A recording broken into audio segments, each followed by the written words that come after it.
It's the cicada. Before it's molted to its winged state. This is the first time I've seen one alive. This is so cool. I'm sorry if this terrifies anyone, but I have to share.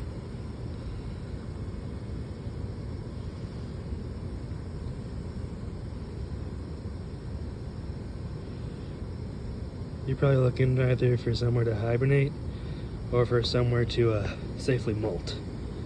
I seen some of your buddies' molted shells earlier.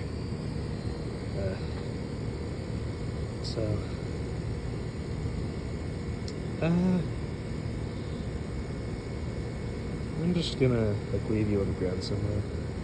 I'm sure you'll be fine.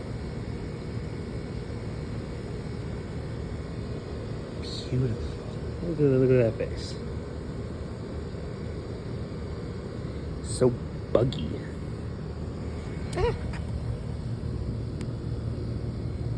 There you go. Safely in the dirt.